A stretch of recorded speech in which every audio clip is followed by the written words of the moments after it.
You meet someone new. You smile. You say, hi. They smile back.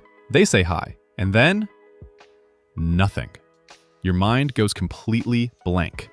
You know thousands of English words. You've studied for years. But in that moment, they all disappear. And the silence feels so long. 3 seconds feels like 3 hours. You start to panic. You think, say something, say anything. But the more you think, the harder it gets. If this has happened to you, welcome. You're not alone.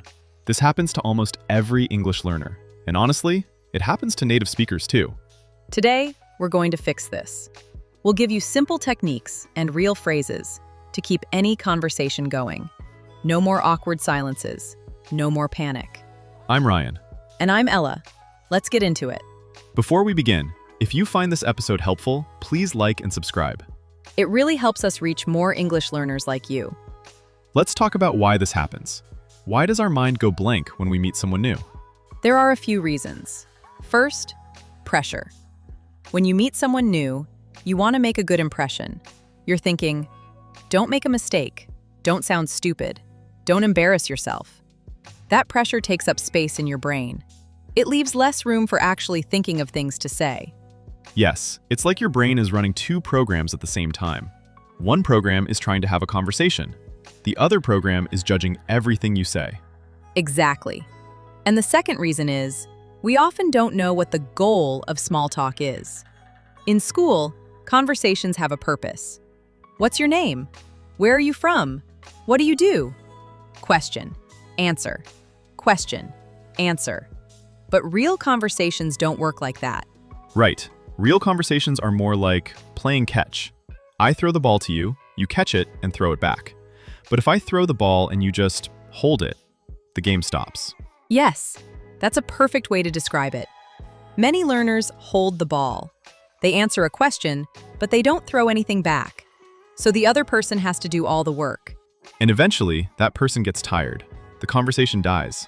So today, we'll teach you how to keep throwing the ball back, how to keep the conversation alive, without stress. Let's start with the most powerful technique.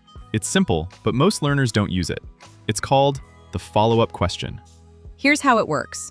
When someone tells you something, anything, you ask a question about what they just said. You don't change the topic. You go deeper into their topic. Let me give you an example. Let's say someone tells you, I just got back from vacation. A weak response is, oh, nice. That's holding the ball. The conversation can die there. A strong response is, oh, really? Where did you go? Now you've thrown the ball back. They have something to answer. And when they answer, let's say they say, Thailand, you can ask another follow-up. Thailand, how was it? Was it your first time there? You see how the conversation keeps moving? You don't need to be clever. You don't need to have interesting stories. You just need to be curious about what they said. Let's practice this. Pretend you just met me. Okay. Hi, I'm Ella. I work at a marketing company. Oh, nice. And the conversation dies. Right. Now let me try again. Hi, I'm Ella. I work at a marketing company. Oh, marketing. That sounds interesting. What kind of marketing do you do? We mostly do social media marketing for small businesses. That's cool. Do you enjoy it? What's the most fun part? See? Asked 3 follow-up questions.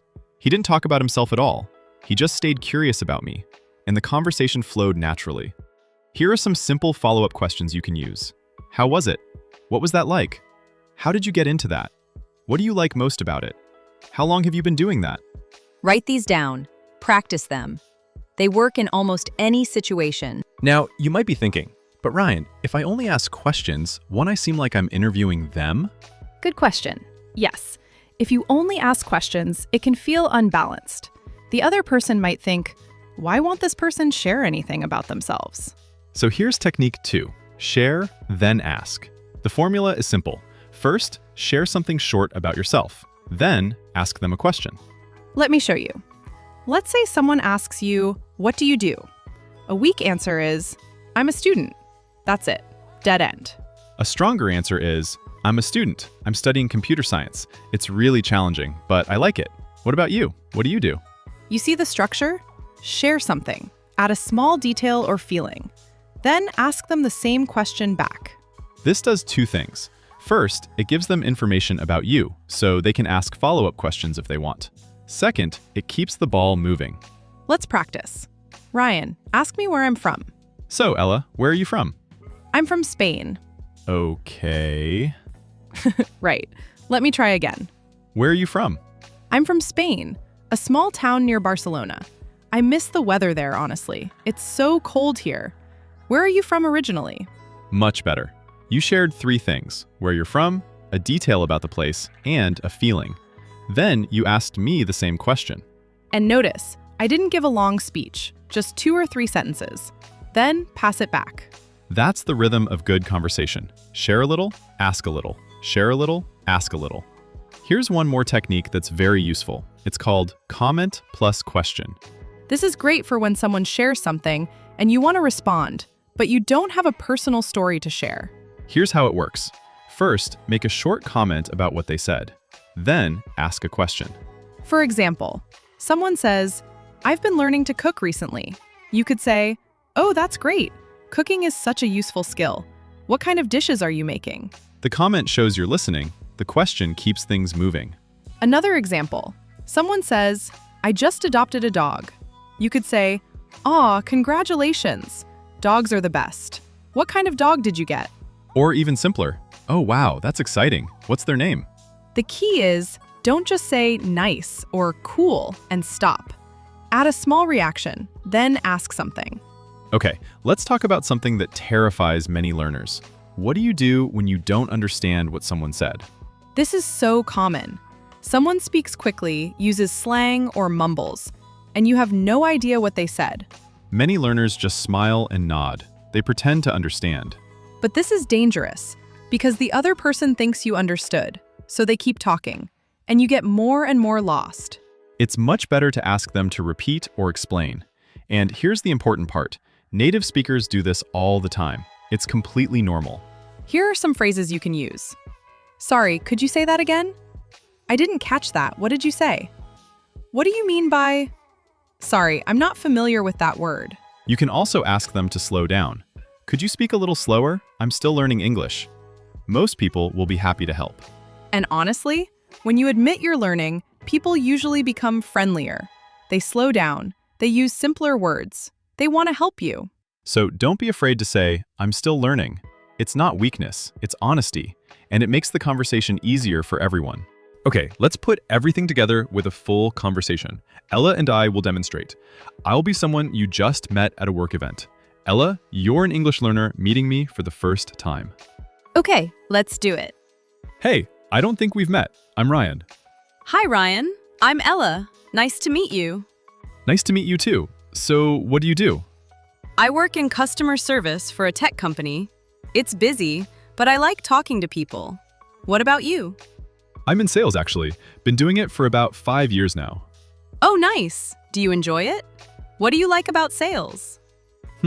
I think I like the challenge. Every day is different. Some days are great, some days are tough. That makes sense. I think any job with people has that.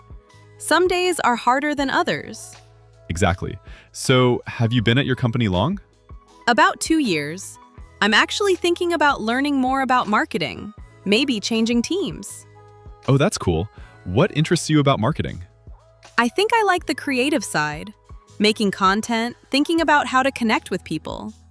Okay, let's pause here. Did you notice what Ella did? I used all 3 techniques. When Ryan asked about my job, I shared, then asked him back. When he told me about sales, I made a comment, then asked a follow-up question. When I didn't have much to say, I connected his answer to something relatable. And the conversation felt natural. No awkward silences, no panic.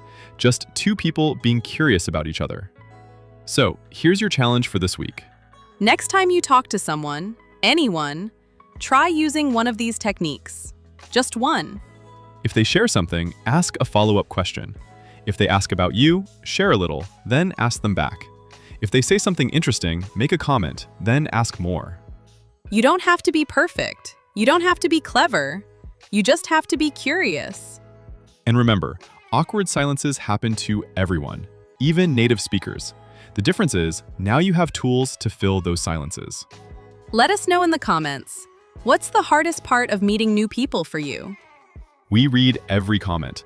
And if this episode helped you, please like and subscribe. We're so glad you're learning with us. See you next time. Bye, everyone. See you next time.